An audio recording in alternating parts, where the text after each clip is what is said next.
So, what's going on, everybody? Welcome back to the channel where we discuss all things Golf Wang and streetwear. In today's video, I'm going to be doing an update to a series on the channel that I honestly feel like is really long overdue. It's one of my favorite series on the channel that I've done. It was one of the earliest videos that I ever uploaded. I think the first edition of this series was like the 4th or 5th video that I actually uploaded on this channel. And it has actually been a year. Well, I actually think it's been a little over a year since I last uploaded a video as a part of this series. So I feel like it was really long overdue. And as you can tell, this series is 5 brands that you should check out if you're a fan of Golf Wang. Now, just like I said a second ago, it has been a little bit over a year since I last uploaded one of these videos. And honestly, over the course of that year, I've discovered a lot of amazing brands. A lot of the smaller brands that may be included on this video, got started. A lot of the brands that I actually included in this video are some of my favorite streetwear brands on the market today, and I could not be more excited to share them with you guys. But I won't take up any more of your guys' time with the intro to this video. Let's just go ahead and get straight into it. Now, kicking off this video, we have what is honestly probably my favorite brand on the list, and really has very quickly started becoming one of my favorite streetwear brands on the market. This is honestly probably my second favorite streetwear brand on the market today, right behind Golf Wang. And the brand I'm actually talking about is Aime Leon Dore. I have absolutely no idea if I'm saying that name right, so I apologize if I completely butchered that name. But Aime Leon Dore, I've really just, kind of recently started figuring out a lot about the brand and really catching wind of it. Sometime earlier this year, early 2021, from what I do know, they have been around for a while. They're a pretty well established brand, but honestly, although they are, a decent sized brand, they do have, a decent amount of followers on, Instagram, things like that. I still don't feel like they are getting enough appreciation in the streetwear and fashion world today. Some of the pieces that they make are absolutely amazing. You should be seeing some of my personal favorites up here next to my head. Now, hands down, my favorite pieces from this brand are all their knits and sweaters, and honestly, a lot of them remind me of something that I wouldn't be surprised if, we saw in a GOLF le FLEUR season or something like that. So if you guys are into a lot of the le FLEUR style pieces, like the really nice, really unique button-ups, sweater vests and sweaters,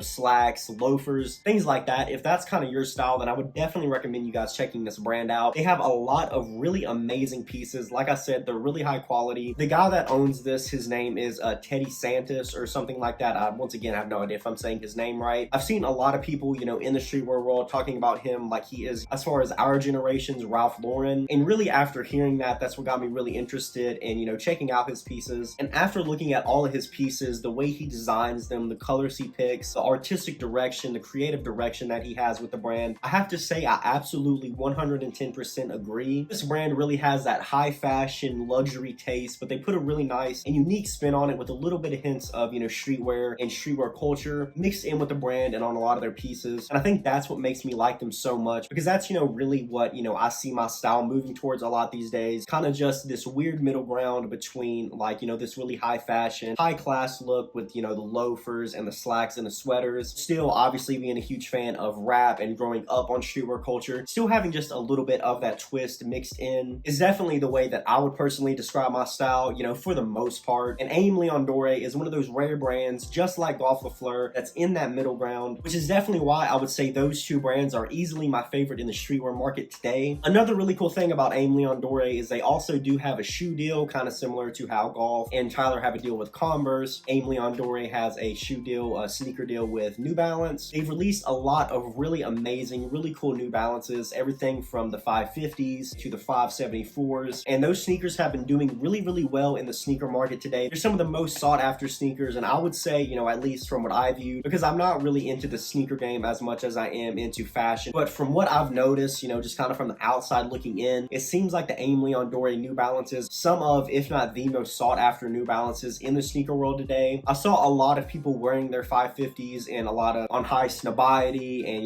just different things like that before I even knew completely what Aime Leon Dore was. And I believe that Teddy Santis, or maybe if it's not him, I know it's somebody closely involved with Aime Leon Dore, has become the creative director or some kind of position like that with New Balance. And I think that all the collabs they've done with New Balance have been great. And if the direction he's going to take New Balance is any reflection of the collaborations he's done with them in the past, definitely think here pretty soon we're going to start seeing a lot of amazing sneakers from New Balance if Teddy is at the head of the creative direction of those pieces. And coming in at number 2, we have what is the newest and honestly what I think is the smallest brand included on this list. And although this is a pretty small brand, I'm sure a lot of you will know who it is because they're very close with Tyler, very well known in the Golf Wang community. And that brand is actually for Atelier. I have no clue, once again, if I'm saying that right. I probably sound ridiculous ridiculous getting on here and talking about a bunch of brands that I don't know how to pronounce. But I know that Atelier, you know, however you say it, I know it's a French word that is actually owned by Kaido. If any of you don't know who he is, you know, he's very close with Tyler. I know that he's done a lot of modeling for golf in the past, mainly around the late 2018, you know, 2019 era of golf, my personal favorite era of golf. I don't know for sure whether he's, you know, designed anything for Golf Wang before, but I do know that he's really close with Tyler and a lot of the other people that help Tyler do the designs and stuff for the brand. And he just really recently started his own clothing brand. They haven't had a lot of drops so far. The only thing that they've dropped is a trucker hat that they've dropped in a number of different colorways. Honestly, some really amazing colorways. Definitely my personal favorite is the brown and light blue colorway that you should be seeing here next to my head. Anything brown and light blue is always something that I've been a huge sucker for. They have a lot of really amazing colorways. And although this is a really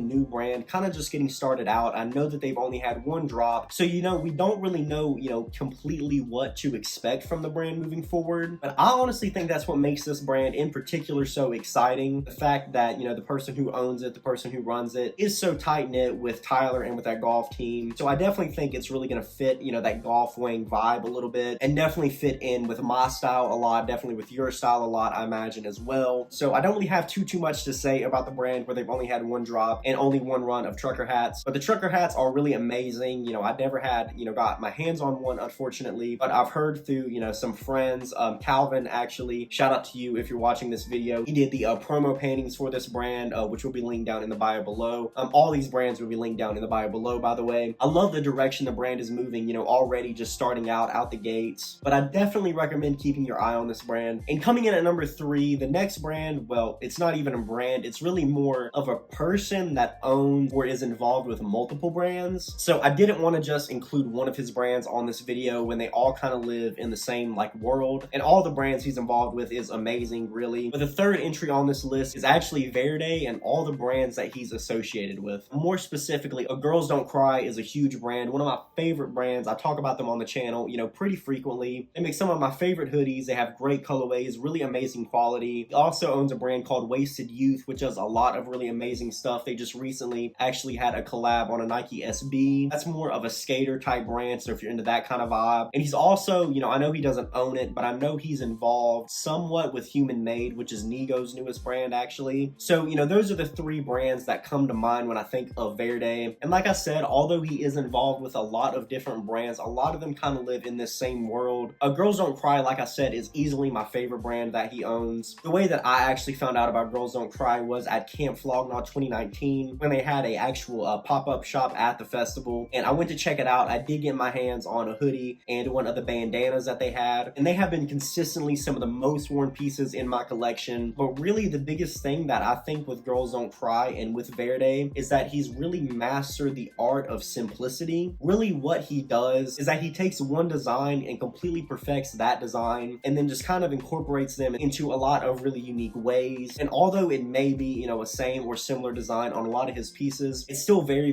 refreshing, because none of the, you know, pieces that he incorporates these designs onto, or none of the colorways, you know, anything like that is really reminiscent at all of anything that he's done before. Really the biggest thing for him with me is the colorways of his pieces. Everything from the shades of, you know, brown that he uses, or the specific shade of blue that he might use to complement the brown. It's really just all amazing. His pieces are really high quality. But yeah, guys, like I said, definitely recommend checking him out. If you want to keep up with him and all his brands, I definitely recommend following him on Instagram. And coming in at number 4, we have a brand called Perte Dago, which is actually a brand that I found out about really early, you know, kind of on the early days of the channel, actually. I found out about this brand around the time of Golf Wang, spring, summer 2019. And I actually do own a piece from them. It's honestly what I would say, in my opinion, is their most popular piece. It's their orange Matchbox shirt. You all might have seen me wear this piece a couple of times on the channel before. It's honestly one of my favorite button-ups that I own. And that's kind of like their thing, is like button-ups and long sleeve button-ups. And so if button-ups and things like that are kind of your style, then this definitely might be a brand that you guys want to keep your eyes on. They do them in these really unique all over prints. They do a lot of floral prints, which is great. I love floral prints on, you know, pretty much anything, but on button-ups especially. A lot of their pieces remind me a lot of one of the most iconic unreleased golf pieces of all time, at least in my opinion, is the unreleased, you know, Romeo and Juliet button-up that was featured in the Who Dat Boy video. If any of you guys aren't sure what I'm talking about, I'll have a picture of the clip from the video somewhere next to of my head. But this was actually a sample golf piece. I don't know if it ever, you know, was intended to be released. But I saw this button up and instantly fell in love with it. I instantly fell in love with just kind of the style. Not only the colorway, but the floral print, the fit of the button up, the Cuban collar. And Perte Dago incorporates a lot of that style into their brand. They have a really similar build. Like I said, do a lot of floral prints. And honestly, guys, for the quality of the pieces that this brand delivers, it's really not priced that bad. You know, they're definitely still not cheap. Button-ups are, you know, usually around $100. But honestly, that's even cheaper than Golf Wang button-ups. And these pieces come in really nice materials like silk. And honestly, $100 for a silk button-up that's actually not bad quality is not a bad price at all. And honestly, guys, like I said, as far as button-ups go, this is a big style that I've been moving into recently. If these type of button-ups also might be your style, I definitely recommend checking them out. And coming in at number 5, guys, we have probably what is the most popular brand that I actually included on this video. So I debated on whether or not I should even include this brand in the video because they are so well known, and I'm sure a lot of you, also probably know them. But I honestly love the quality and the type of pieces that they make. But I think that they are really, really good at what they do, and I don't think they get enough credit in the streetwear market today, and that is actually Uniqlo. I know that there's a lot of people that love this brand within the streetwear community, but there's also a whole group of people in the streetwear community that have never heard of this brand or what they do. But just in case any of you don't, I wanted to include them in this video because, guys, I'm not even kidding. I think Uniqlo, hands down, makes the best t-shirts in the world. But the t-shirt I'm talking about specifically is Uniqlo's Uniqlo U crewneck t-shirt. They're only $15. I know that they're blank t-shirts, but they are outstanding quality. They have such an amazing fit. They're literally, like I said, they're the perfect t-shirt. Uniqlo is pretty much my go-to for any type of simple piece. If you wanted to get something like the Uniqlo U crewneck, or just some socks or some sort of blank hoodie, crewneck, anything like that, I think Uniqlo is hands down the best brand to go for if you want something like that. Which, like I said, that's been a huge trend with streetwear recently. It's been something I've been really, really into recently, and I think Uniqlo literally does it better than any other brand on the market. I know that $15 for a blank white t-shirt, or just pretty much any blank t-shirt, seems like a lot of money, and I know that it is, but once you guys actually buy the t-shirt or hoodie, or pretty much whatever you guys want to end up picking up, I can almost guarantee that you won't find a better quality piece for that price. Uniqlo has done a number of collabs with Cause, with Verde that I just talked about earlier, and they make pieces that really are not that expensive. I know that the Cause t-shirts and the Verde t-shirts only retailed for like $15, and they do these types of collabs all the time. You get collabs from really amazing artists like Cause and Verde, so you can buy pieces from these artists that may typically do collabs that are very, very expensive, like Cause, and they make really, really cool pieces that don't break the bank at all, and that are also really, really good quality, which is why I love the brand so much. And I know that I've pretty much been sitting here praising them for their hoodies and their t-shirts, but they do a lot of really, really cool cut and sew pieces as well that also aren't really that expensive. So you can get different pieces like sweaters, cardigans, denim jackets, and you literally cannot ask for anything better. A lot of times they run a lot of really amazing promotions as well, like free shipping or $15 off when you spend like $60 or something like that. They do a lot of amazing promotions. So the next time any of you guys might be interested in picking up something as simple as some socks, or you want to get a good hoodie or a t-shirt, I definitely recommend checking out Uniqlo. They're hands down my favorite brand for any type of blank and simple piece like that. But yeah, guys, I'm pretty sure that's going to do it for this video. Comment below and let me know any brands that you love that I might have missed in this video, or any of the other previous 5 brands to check out if you like Golf Wang video. Comment those brands down below. I would love to check them out as well. Thank you guys so much for checking this video out. As always, if you like this kind of content and you would like to see more, definitely like this video and subscribe to the channel. I have a ton of golf and streetwear content coming moving forward. But that'll do for this video, guys. Thanks so much for checking this out. I'll see you in the next one.